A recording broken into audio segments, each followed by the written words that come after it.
Louvado seja o nosso Senhor e Salvador Jesus Cristo, para sempre seja louvado.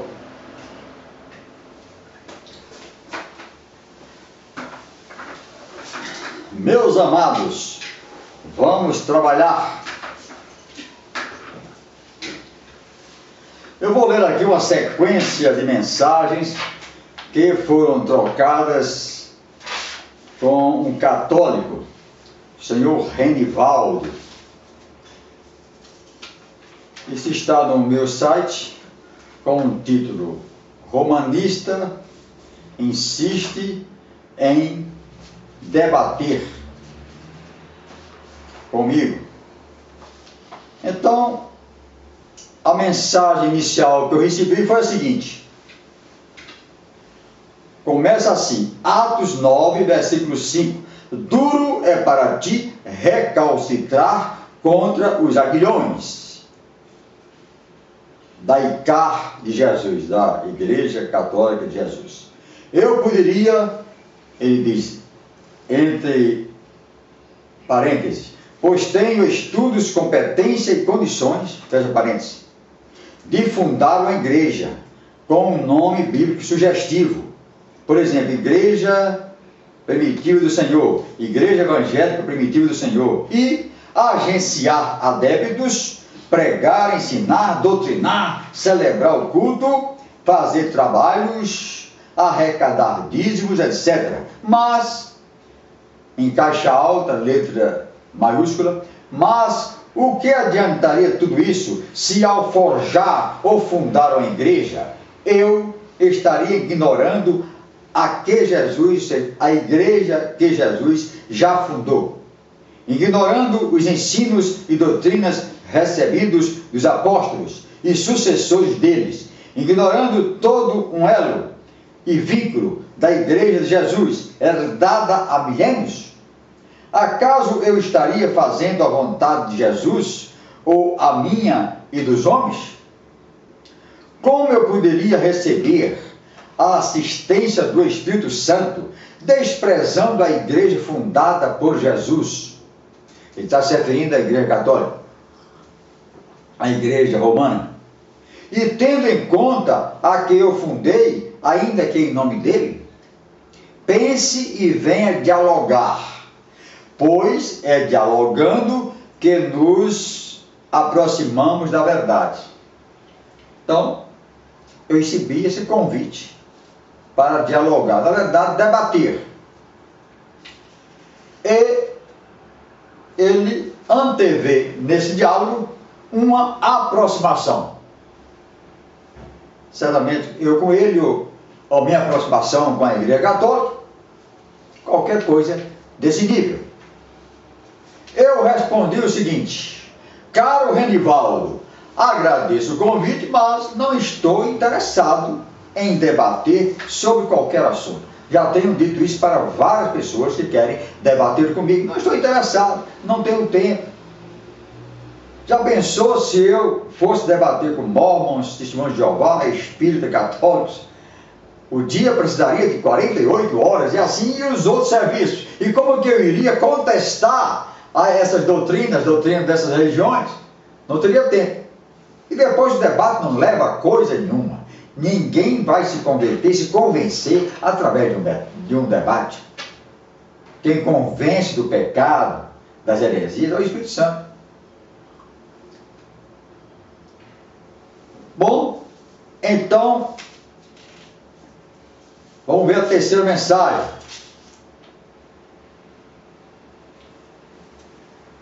Ele disse: perfeitamente, senhor Ayrton.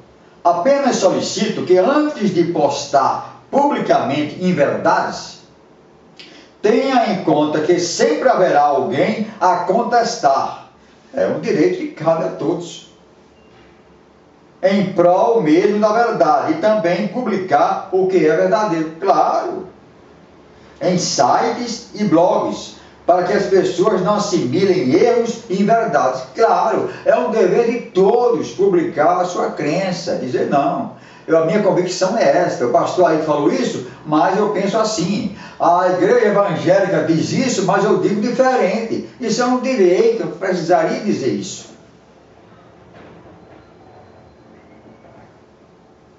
Pois São Paulo, em Timóteo, nos orienta a ensinar, a admoestar, corrigir, etc. Também lhe remeto um abraço. Tudo bem, obrigado. Também é o que eu faço, sob a ótica evangélica, a ótica da Bíblia, eu uso também essa passagem bíblica de Paulo. Orientar, ensinar, admoestar e corrigir. Então, diante dessa afirmação dele, eu escrevi: ok, está tudo anotado. Eu anotei, pronto. Aí ele vem em seguida dizendo o seguinte: Senhor Ayrton, o Senhor fechou a mente, ouvido e coração à verdade, que poderia libertá-lo, pobre alma. Ele diz então que eu preciso de libertação e que me considera uma pobre alma, certamente a caminho do inferno, já que não adoto a doutrina da Igreja Católica, a Igreja Romana, a Igreja dos Apóstolos e a descendente. Eu, diante disso, escrevi para ele o seguinte: Renivaldo, só pelo fato de não desejar debater com você, a minha mente está fechada, ouvido e coração, e eu preciso de libertação, e sou uma pobre alma rumo ao inferno. Não fui irônico com você, não fui irônico com você. Respondi ao seu convite e disse a verdade. Não tenho aceito convite para debater com ninguém, com romanistas, espíritas, testemunhos de Jeová, mormons e outros. Não tenho tempo para debate. As minhas convicções, quando eu contesto a doutrina, eu publico no meu site e estamos conversando. Mas isso não é lide ou direito de outros que não aceitam responder em seus blogs, em seus sites. Tudo muito de forma democrática. Não me faltam pretendentes para o debate. O maior motivo é falta de tempo. Em segundo lugar, é que o debate não convence nenhuma das partes envolvidas. O debate não convence nenhuma das partes envolvidas. O debate se torna mais trabalhoso para mim porque considero necessária a sua divulgação, como já fiz no passado. Cada um vai ao debate com suas convicções e delas não pretende abrir mão. Cada um vai ao debate com as suas convicções e ninguém vai abrir mão disso. Outra é que minhas refutações são no campo das ideias, no campo da doutrina, da tese. Nunca desvio para o campo pessoal, o ataque à pessoa. Sempre defendi esse princípio no exercício da apologética. Suas poucas palavras, eu digo a ele, demonstram que você mostra, em primeiro lugar, as travas da sua chuteira. Primeiro você mostra as travas da chuteira. Faz o jogo sujo. Vê-se logo que nosso debate, de sua parte, não alcançaria um nível de respeito pela minha crença. Seu julgamento, ao dizer que eu sou uma pobre alma, carente de libertação, se estende aos 40 milhões de evangélicos neste país e aos mais de 500 milhões do mundo. Não digo o mesmo com relação aos romanistas, não digo o mesmo com relação aos católicos. Se dissesse, eu estaria julgando muitos amigos meus e muitos familiares seguidores do Vaticano. Irmãos, netos, sobrinhos, etc. Quando eu falo em romanista, eu estou falando aqueles que seguem as doutrinas de Roma, como está no dicionário Aulete. Adepto do papismo, etc. Falo pelos crentes para dizer que não vejo como libertar os que já estão libertos. Como diz a Bíblia Sagrada, a verdade vos libertará, pois se o Filho vos libertar, verdadeiramente sereis livres. João 8, 32 e 36. Na verdade, antes de sermos crentes em Jesus, muitos de nós éramos escravos da idolatria. Orávamos aos mortos e dobrávamos nossos joelhos diante de suas imagens. Eu digo, pelo menos de mim, que eu assim fazia. Como podemos precisar de libertação? Eu estou falando agora em nome dos evangelhos. Como podemos precisar de libertação se somos filhos de Deus? Em razão de havermos aceito Jesus como nosso Senhor e o nosso Salvador, como diz a Escritura, João, capítulo 1, versículo 12, e João 3, 18, Romanos 10, versículo 9, Efésios 2, versículo 8.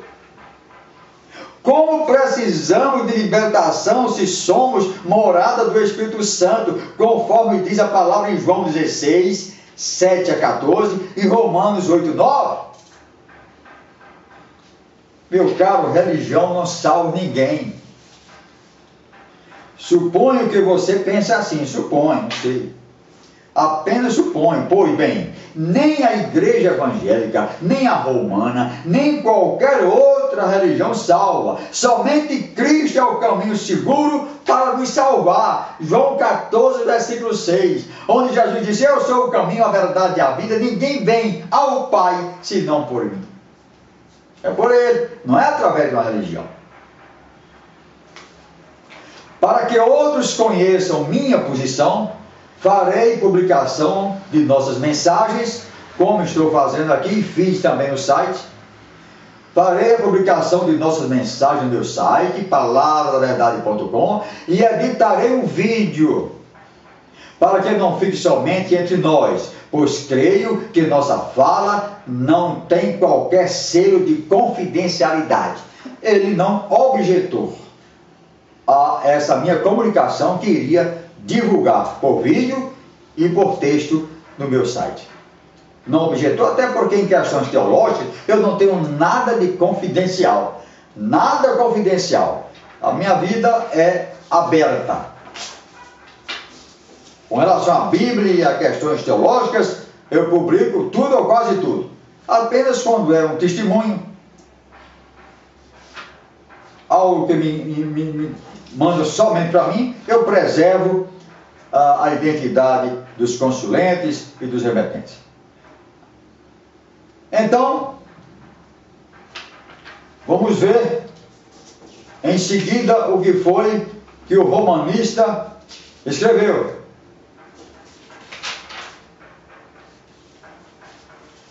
Senhor Ayrton, se fui rude e lhe ofendi, peço desculpas.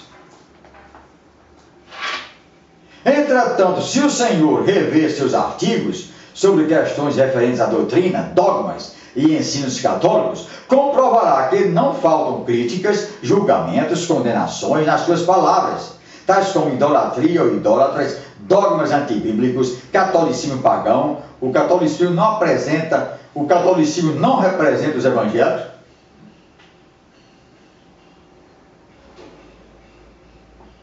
Não existe isto ou aquilo na Bíblia.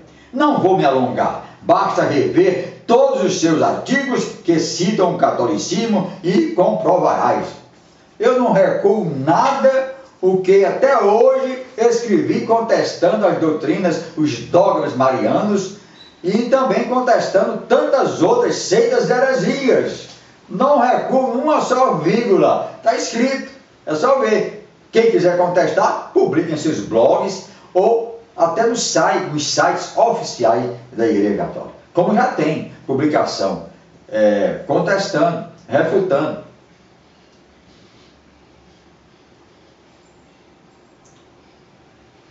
Portanto, querer se colocar como vítima quando arguído ou questionado sobre questões de crença, fé e doutrina é simplesmente hipocrisia. Eu também, além de ser uma pobre alma, além de precisar de libertação, eu sou hipócrita. Eu apenas disse a verdade. Só depois que ele veio realmente com bastante, demonstrando algum ódio, eu tive que dizer a verdade. Como eu preciso de libertação se eu tenho o Espírito Santo? E a Bíblia me garante que eu tenho o Espírito Santo, que eu creio no Senhor Jesus Cristo. Onde está escrito, então, que o caminho para ser salvo, para entrar no céu, é a Igreja Católica? Pois bem, saiba o Senhor que quando a gente cita religião, é no sentido espiritual e não de salvação. Acaso o Senhor faria algum mau juízo de São Tiago, quando o mesmo em sua carta diz: a religião pura e imaculada para com Deus é visitar as viúvas e órfãos em suas necessidades, caridade, partilha, ajuda, etc. Ora, São Tiago citou religião e caridade, e nós sabemos que não é Cristo que salva, e sim Jesus. Perdão, que não é isto que salva, e sim Jesus. Contudo, quem também não tiver isto, não se salva, conforme São Mateus 25, versículos de 31 a 46.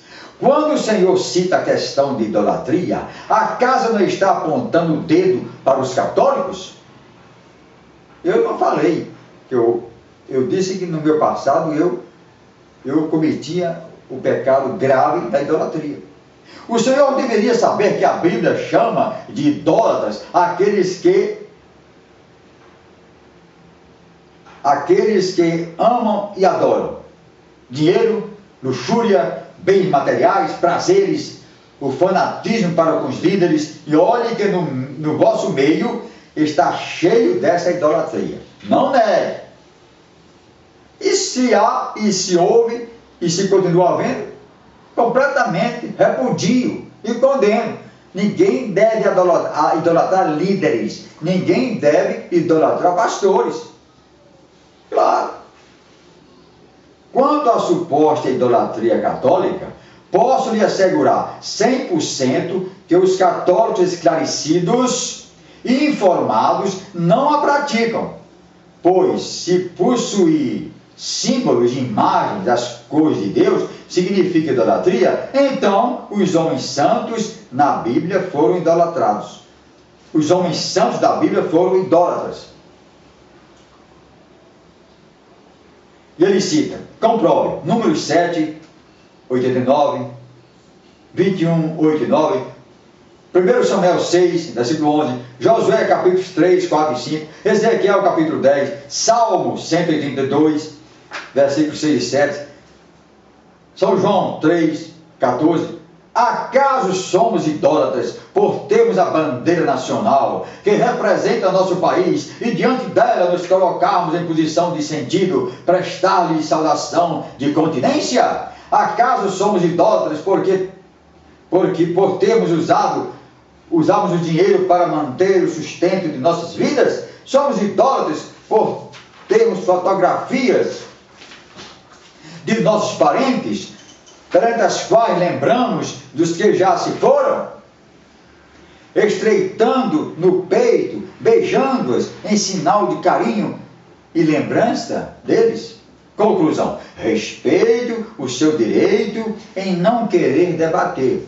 Tudo bem. Contudo, respeite nosso direito de termos e praticarmos nossa crença bimilenar, evitando artigos que ofendam nossa crença e espiritualidade, pois quando tornamos algo público em artigos, é de se esperar e aceitar que haja refutação e divulgação pública da refutação, para que qualquer leitor tire suas conclusões e fique mesmo com a pura verdade. Eu estou cumprindo, eu estou publicando tudo as conclusões, as objeções que o romanista está fazendo. Tudo limpo, tudo com transparência, não há nenhum problema. E onde já se disse, onde eu disse que não respeito a crença católica, apresento objeções, contestações, refutações à luz das minhas convicções e só. E ele deve fazer e está fazendo. Publique a refutação item por item, usando sempre a Bíblia Sagrada.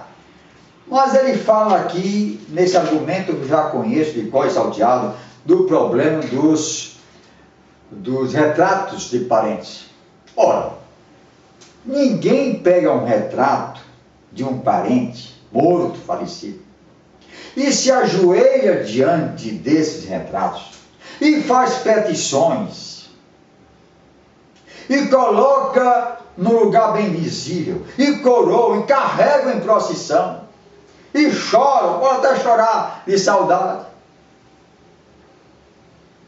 Ninguém faz isso com os retratos de pessoas falecidas.